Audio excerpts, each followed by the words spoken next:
Mr. President, as you know, to override that.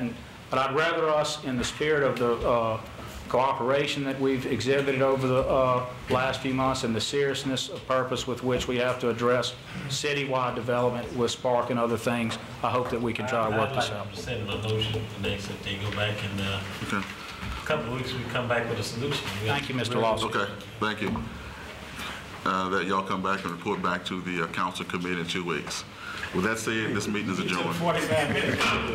Y'all talking too much.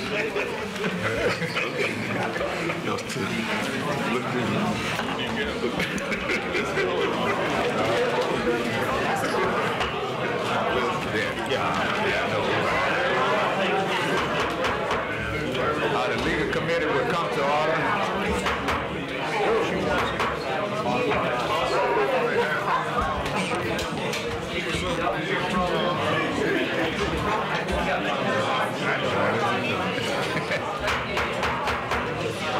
Legal committee will come to order.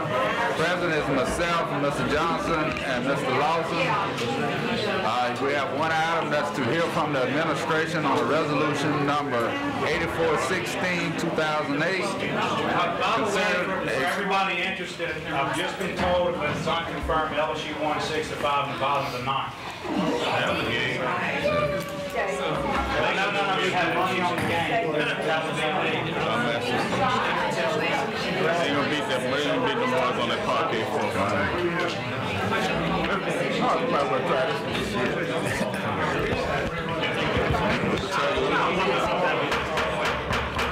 You got to move on. We're behind. Please, be quiet. Okay, we have one item that's to hear from the administration on the resolution number 8416, 2008 concerning a complete review of the city A&E policies and procedures. Put it on. I guess I can start off, Mr. Hobbs.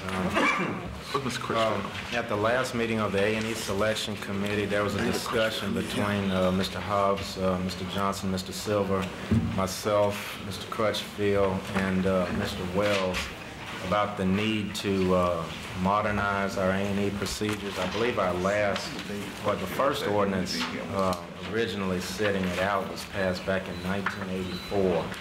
Since that time, there have been numerous changes in state law with regard to professional fees and services limits and the caps on the bids.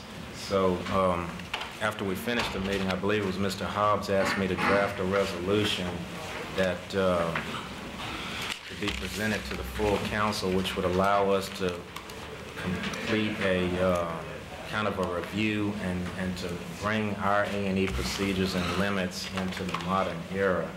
At the last meeting, Mr. Crutchfield suggested the first step that we could take is increasing the limits on the professional fees and services from $2,500, which is the current cap, to $25,000. And it's my understanding that utilities and public works believe that if we raise this cap, we could move these projects along much faster. We wouldn't have to go to A&E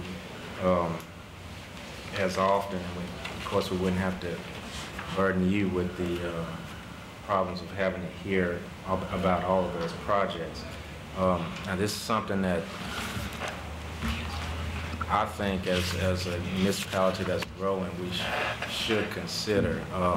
Our A&E limits are way below what other cities typically do. I understand the council still wants to have a role in the selection of architects and engineers, and the cap that we suggested was just one that we kind of threw around at the meeting that we had 2 weeks ago. If y'all would like to modify that, it's certainly your prerogative.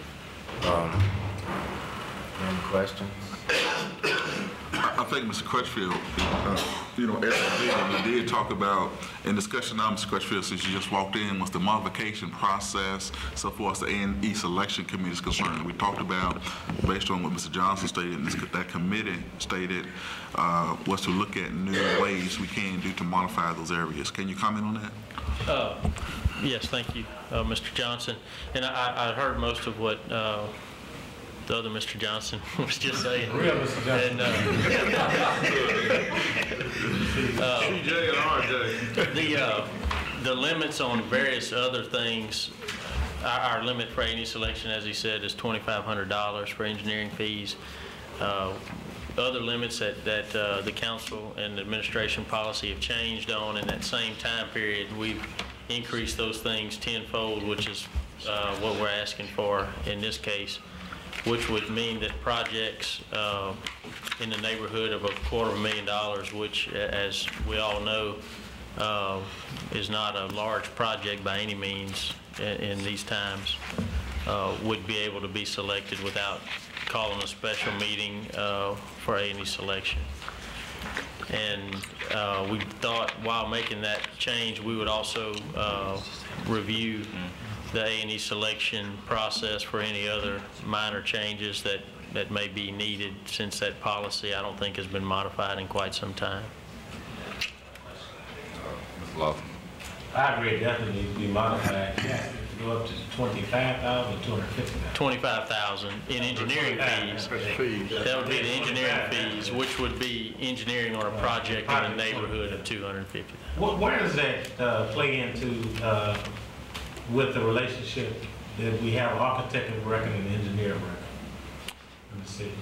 Well, you mean like a general services agreement that we may have in place? We have an architect of record right now and an engineer of record.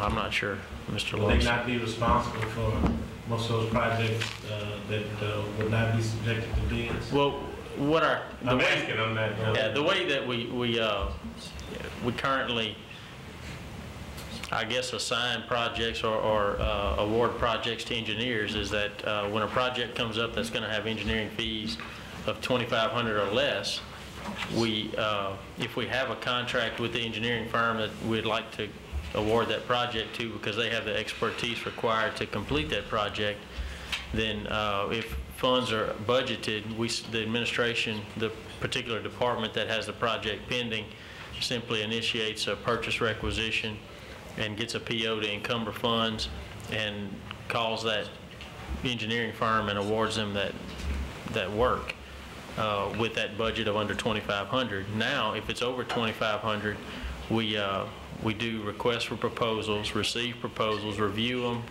write a letter to the council. The council assigns members to an A&E selection. The administration assigns members to an A&E selection committee. We have a meeting. We evaluate all these requests for proposals and award based on the company, the respondent that's most qualified and can get to the work in a timely fashion.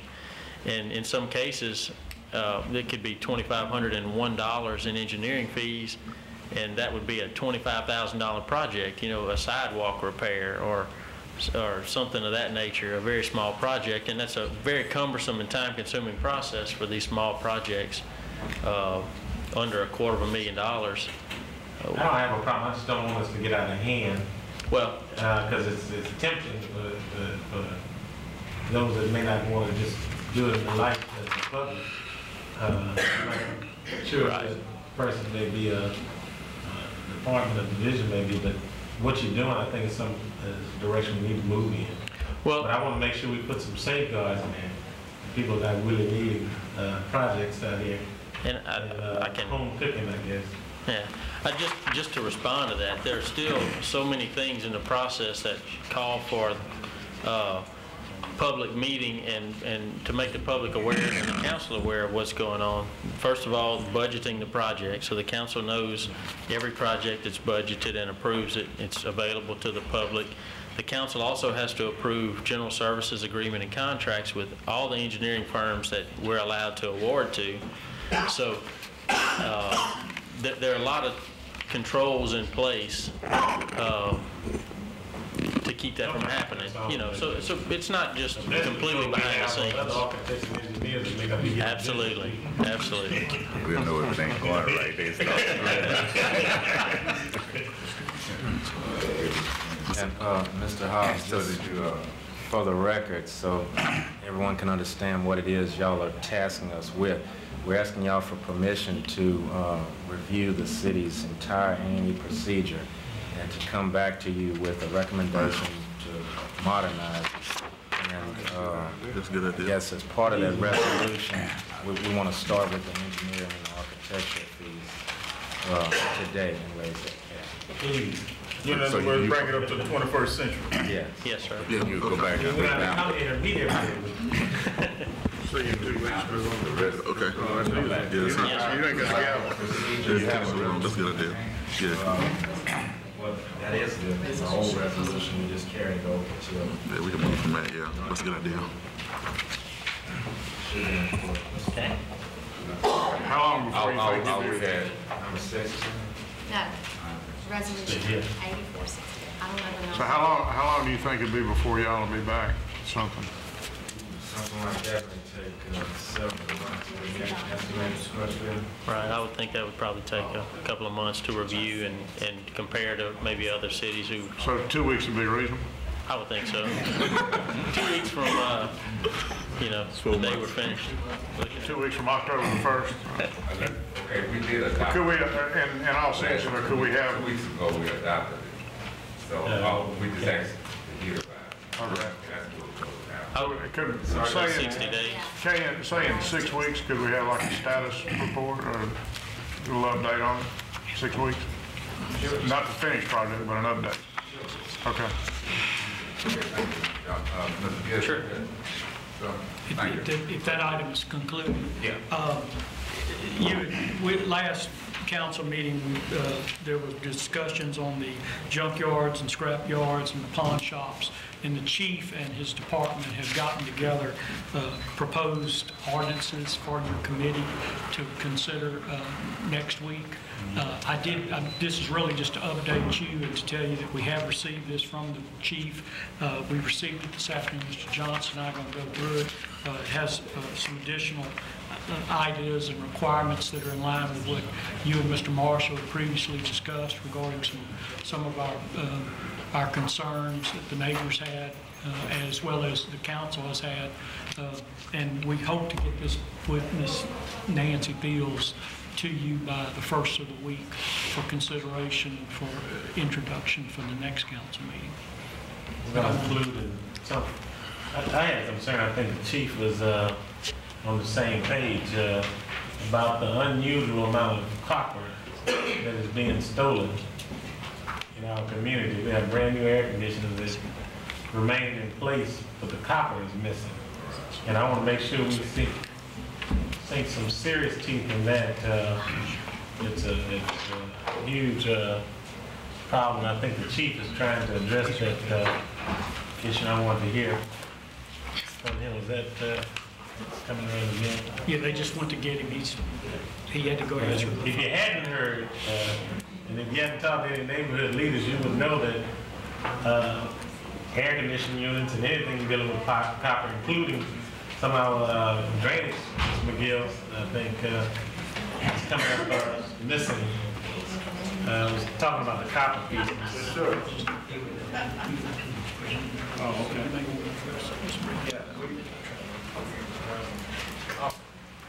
We have a huge problem with copper theft. Practically every church, a lot of vacant residences where there's outside air conditioning units have been stolen. They tear all the units up, take the copper and go sell it. Our second-hand dealers are creating some of that problem by accepting these things and not reporting it properly. As a matter of fact, I've spoken with Mr. Gist earlier, and we're proposing updating our ordinances that cover these things, and hopefully in the future we'll get better cooperation out of our second-hand dealers. But for all of you in here and everybody who's watching this, guard your air conditioning units. There's a humongous theft problem with these things right now because the price of copper and aluminum. If you look around, you see vacant buildings where there's aluminum. They're tearing all the aluminum off the buildings and bringing them to the junkyards and selling them because the price is exorbitant now and they're making a lot of money off of it. Don't we have some reporting requirements right now? We do. And that's what I'm concerned about. But they're not as strenuous. They're not as strenuous. Also, adhering to the requirements with reporting. No, we've learned that somebody is not, and I don't want to say publicly, but we know that we have some problems in this area. That's why we're trying to get Mr. Gist to revamp our ordinances and make sure that they cover these issues. Say it, Mr. Adams. But at this stage, what are the penalties for doing that? If I'm not mistaken, it's a misdemeanor. And even if we pass it, we can't exceed state law, which I think state law also makes it a misdemeanor, which is up to a year in jail. That you can put on a misdemeanor. Up to a year in jail and I think $5,000, something to that effect. How about replacing the unit that the stuff was stolen from? That's the reason why that's what it is. If you go Mr. before Chairman. the judge after you're convicted, yeah, the judge can put that penalty on you. Restitution. Maybe we might want to, I know some municipalities, they have, before a person can sell like copper and AC equipment, they have to be in business and have a license in order to sell this copper and stuff to salvage yards. We might want to look at some other municipalities, how they crafted their ordinances to that degree to require that a person selling this copper to the scrap yards be a licensed AC person. Yeah. Or they're in the copper business where they can come in contact with this. Other than that, they don't buy it. Just make it as unprofitable as possible. I think that's another good idea, and Mr. Gist would look at that also. Let's see what we can do. We have looked at the ordinances of Shreveport and Lafayette and put that in that folder that we've given to him to relook at and re-examine. They started to steal the city drainage. And, I mean, that's Right from underneath City Hall. and the saddest part about it, The not only plaque stealing from the it, fire department. when you have these dealers that are buying it, there's obviously city material. I have no sympathy for people. That City of Alexandria stamped on it. Well, of course. The fire department had this huge plaque hanging inside the fire department. It was taken because it's made out of some sort of copper Flag. or Brass. brass. Yeah, brass. We recovered it. We recovered the drains they stole from under City Hall, too. Sounds like a good addition. This is your district here. How far are you from completing that? The department has completed their initial, and they provided us, and Mr. Johnson and I will look at this. That's why we think we can have something back to y'all. In 2 weeks. We think for introduction. Introduction in 2 weeks. We would like to have something to y'all on email in the next, over the weekend, or, I know y'all want to comment back.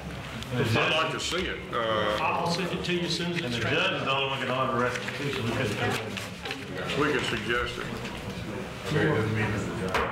But that's why I need you to send it to you, so I can get it. Or you can send it to each one of them. They can all go in front of Judge Starling. Hanging judge. That's everything. You the chairman.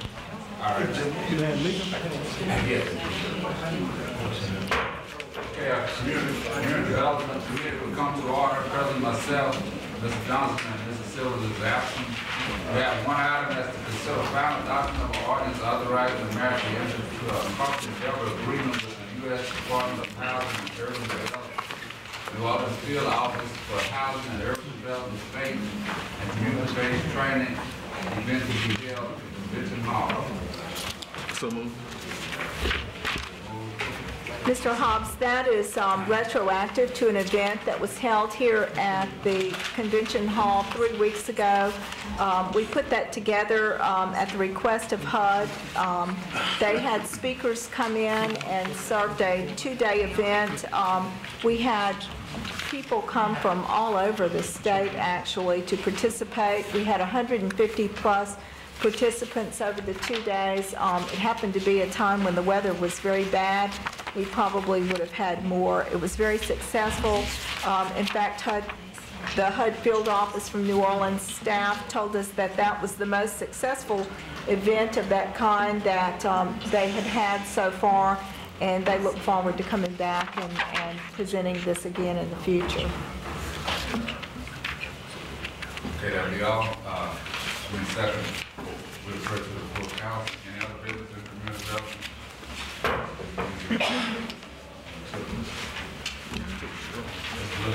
That's a motion and a second. I was gonna just hit. Do it. Okay, I'd like to call to order the, y'all know I like to get There you go, wait a minute, here you go.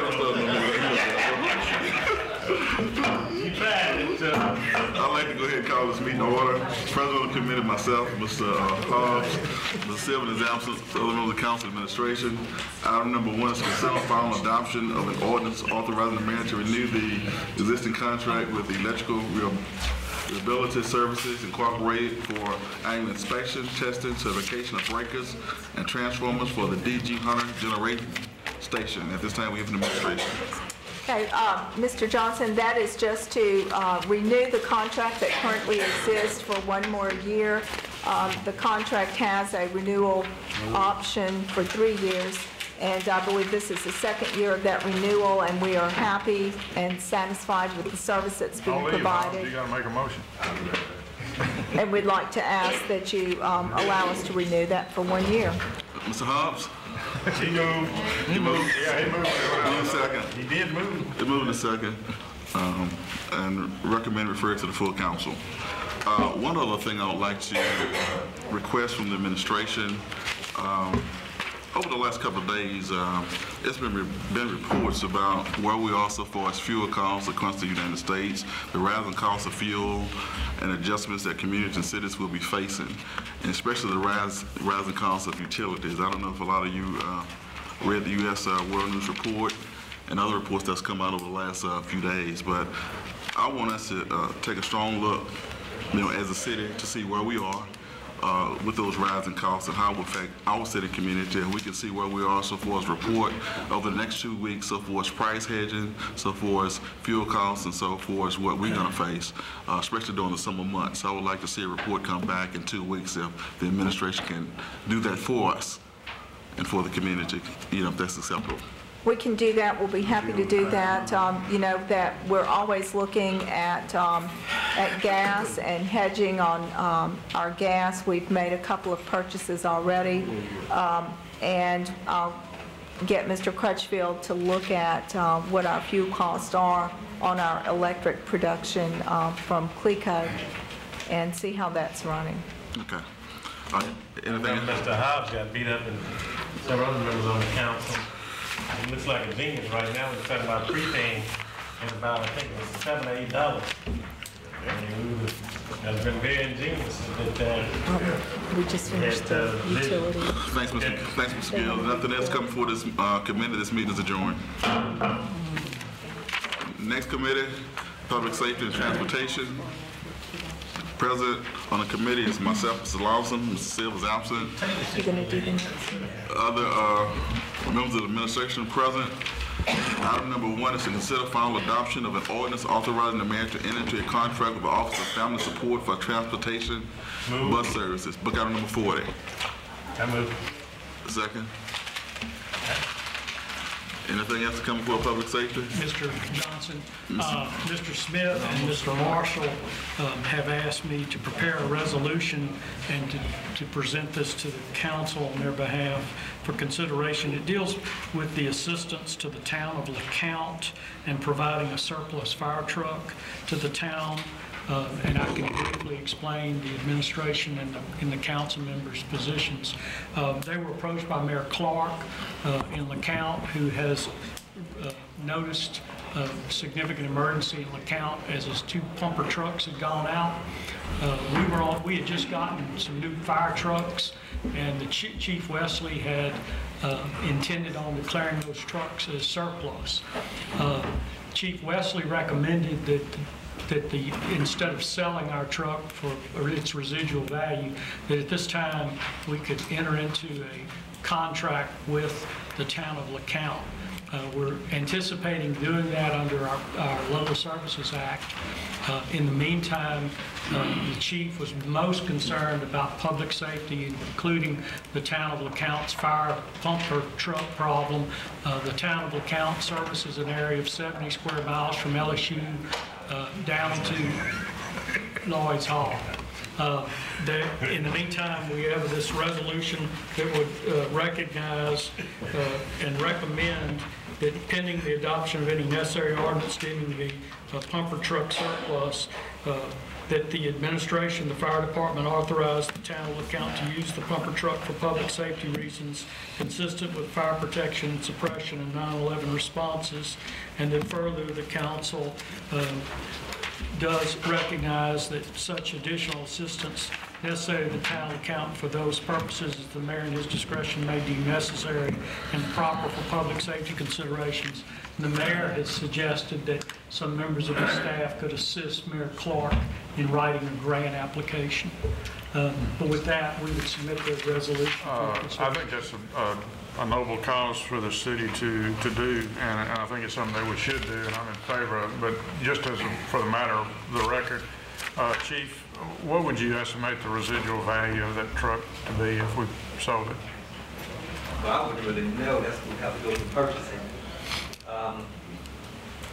Never say you don't know. I don't know if Mr. Joe DeSpino will be able to tell you what the residual value is, but it's a good truck. I mean, it was our reserve truck, but now since we got a new pumper, we moved another truck to our reserve, and that one would have been surplused. Mr. Gish, you have... Yeah, the chief had me talk to the chief mechanic and to the assistant chief Price on that exact question. They believe that the truck is serviceable, could be put in service at the present time if absolutely necessary. The chief mechanic and the assistant chief felt that the residual value at this time is less than $20,000, and they have recommended, and the town account has agreed, that they would return that truck to us in due course if they are able to get their grants and replace with new I hope trucks. they get the grants, but I'm certainly in favor. How fast can we get it to them? It's evident that they're in great need. Well, they'll get the truck immediately, if not already. And they need it today. They need it today. Well, there's an ordinance for introduction this evening. Ms. Thiels is required under the special act that deals with these things to advertise it 3 times over 15 days. Because of the advertising requirements, it cannot come up for final adoption in 2 weeks, but in 1 month. The statute also provides, Mr. Fowler, that the act cannot take effect for 10 days after final passage. What that means is the mayor would not be in a position to sign the act of donation until July the 30th or August the 1st. And in the meantime, is there a legal methodology to let them use the truck or yes, have sir. the truck? That's what's before you now, the resolution. I'm for it, so let's move on. Can we just, going on an emergencies type? Well, it's the town account has the emergency. Yeah. And they're passing something in their next meeting recognizing that it's the only thing necessary under our local services act is for y'all to pass this resolution. Okay, second. Okay, we're moved and second. We recommend it to the full council. Nancy tell me to move. Here you go. Move on, that's what she said. Anything that's coming for public safety? If not, this meeting is adjourned. Call the Finance Committee meeting to order. Item number 1 is consider final adoption of an ordinance authorizing the mayor to accept the low bid submitted for 2009 vehicles. Discussion.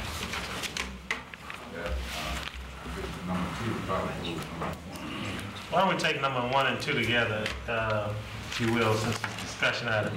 I've been kind of concerned about the city. Many of these vehicles weren't purchased under the current administration, but with these larger vehicles, the justifications, particularly when you look at the soaring gas costs and the justification, and I mean, I have a hard time justifying excursions and expeditions and there's other. The soaring gas cost. Mr. Lawson, you'll notice. You'll notice in the most recent budget that we disallowed anything larger than an Explorer. On the few SUVs that we did allow, they had to be an Explorer. I think we may have bought an Expedition for the police department here and there, and that was for the SWAT team, and it was necessary because of the amount of equipment they need to carry and the amount of personnel. But otherwise, we had already cut back to Explorers, and we will watch that carefully as those requisitions come up. I guess my concern is I hate to see us buying Explorers on a pickup truck, quite frankly. I mean, we can always, I mean, I've heard more justification for needing an Explorer and Expedition and various other vehicles that I've seen, so quite frankly, it kind of disturbed me as to justify that. So I'm glad that you're tweaking it. But even with the Expeditions, I want to make sure that that's the only vehicle that they can do their job in to carry out their duties as prescribed by their job assignments. And I think it's been a stretch, quite frankly, in the past. Maybe I'm the only one that feels it. No, you ain't going with somebody. Okay. What about council vehicles? What do y'all recommend for that? We stick with luxury Mercedes on there. Okay. Any other discussion on item number 2? And 1? Mr. Chair, I'm looking at this and I noticed that all of these vehicles are one manufacturer. I'm wondering, and I'm just throwing it out for edification now. I noticed the state, when it buys vehicles, it buys General Motors vehicles, it buys Ford vehicles, it buys Chrysler vehicles. But our whole fleet is Ford. Is there a, I can do we answer that, buy Mr. off a Marshall. state bid from? We bid our own vehicles. We publicly bid most of our vehicles, and we do buy some items off state contract. We send out requests for bids or bid package documents to all the manufacturers. Ford has been the low bidder. In fact, we bid it by model. Some years Ford may be low on a half-ton pickup, and Chevrolet may be low on a 3/4 ton, and we buy all our 3/4 tons would be, if that were the case, they would be Chevrolets, and all the half tons would be Fords. Just so happens that in the last couple of years, Chevrolet or whatever other, Ford has been a successful low bidder. In fact, this year, in the past, International has been the low bidder on heavy trucks. This year, I think the recent results that we got, Ford was a low bidder. And this year, if we buy some of those model trucks, they'll be Fords. And usually, our bid prices are better than, in some cases, the state contract price.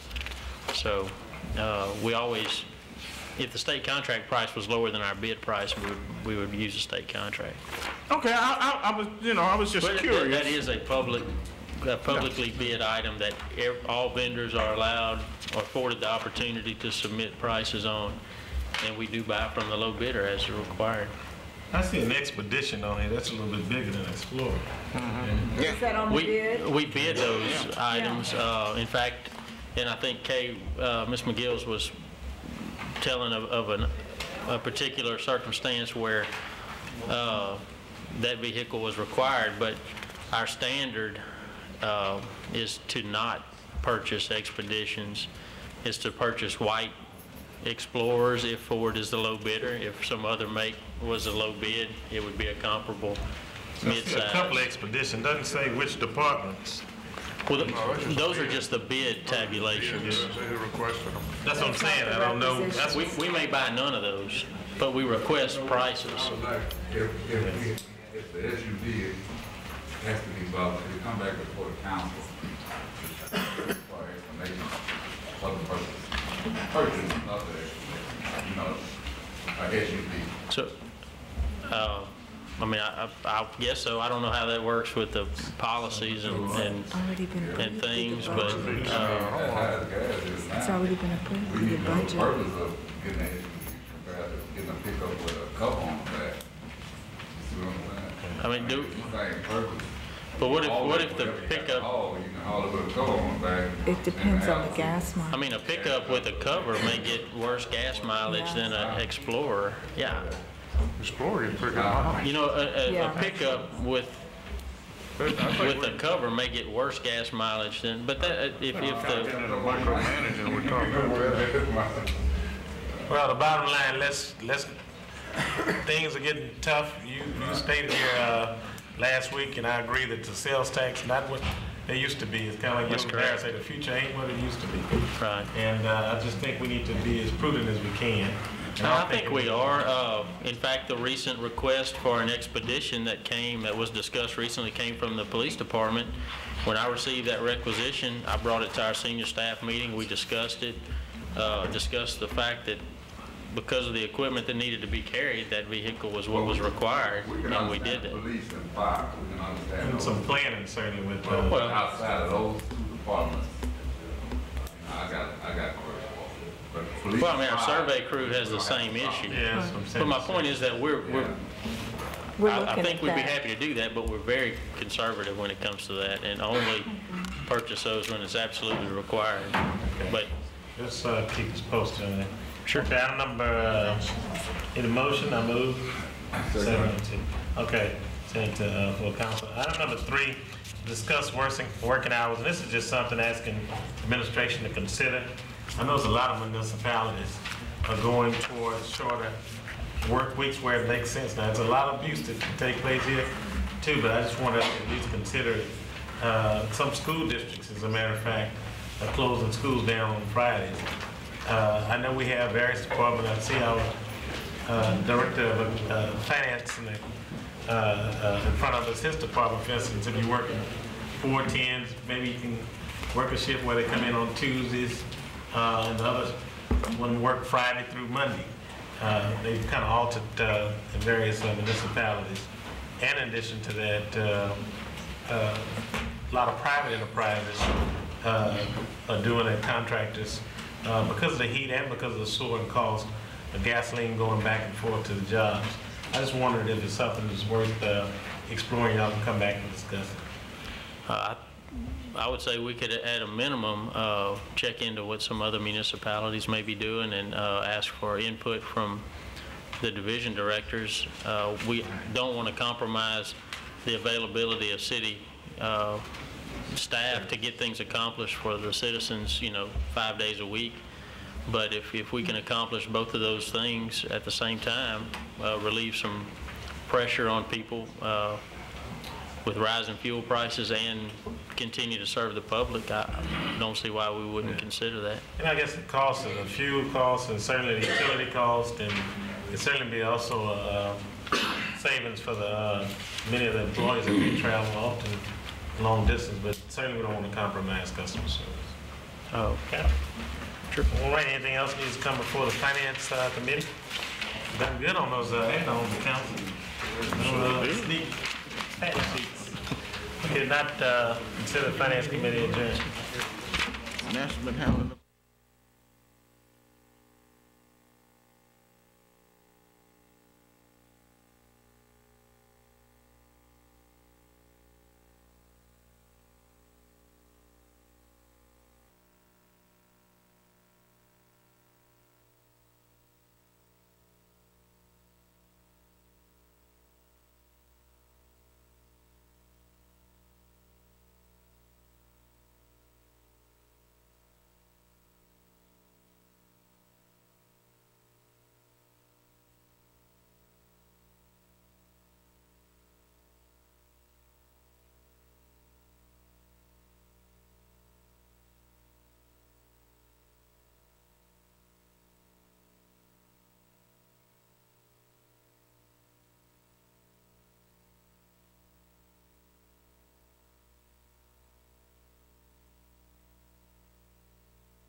Alexandria City Council meeting to order. I'm going to ask that Reverend Turner do the invocation and Mr. Hobbs do the pledge.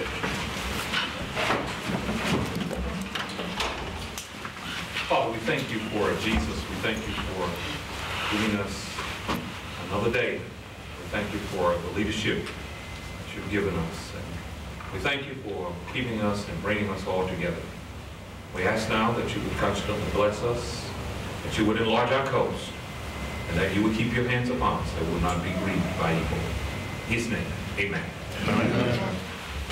Pledge allegiance to the flag of the United States of America and to the republic for which it stands, one nation, under God, indivisible, with liberty and justice for all.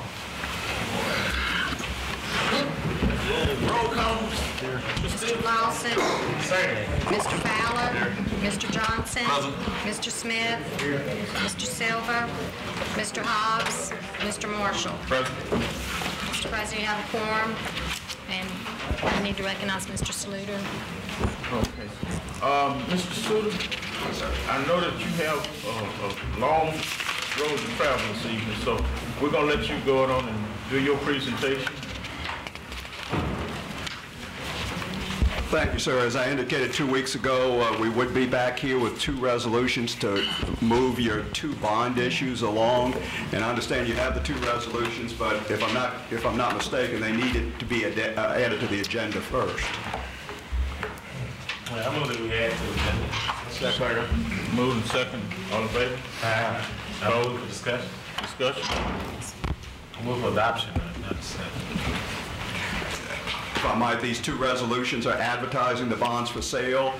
You will receive the sealed bids by electronic bidding at a council meeting to be held July 29th at 11 a.m. in the morning. And in connection with that, would indicate we have some good news. We have been working with the bond insurer, Assured Guarantee, and as you recall, we had particularly wanted to get a commitment from a bond insurer for the sales tax bonds so that we would not have to fund about 8% of the bond proceeds into a reserve fund for 20 years. We'd much prefer to pay a premium up front and be able to use that 8% for actual construction projects now. And we do have a preliminary commitment from Assured Guarantee to insure the issue. They looked over your financials and they're very satisfied with it, so that's good news. And they've also agreed to insure the limited tax bonds also, so that's a good development. With the adoption of these 2 resolutions, we'll be set for the actual bond sale on July 29th. Can I Take it separate. I move, First issue. You want to read them then? Oh, second. The first resolution is authorizing the advertising for bids for the purchase of $15 million of limited tax revenue bonds, Series 2008, of the City of Alexandria, State of Louisiana, and providing for other matters. Moved by Mr. Lawson, second by Mr. Fowler. Discussion. All in favor? Aye. Opposed? Motion carries. The second resolution is authorizing the advertising for bids for the purchase of $25 million of sales tax bonds, Series 2008, of the City of Alexandria, State of Louisiana. Moved by Mr. Fowler, second by Mr. Lawson. Discussion. All in favor? Aye. Opposed? Motion carries. Thank you. Now we do the consent calendar. I didn't see anything anywhere on that thing. Legal.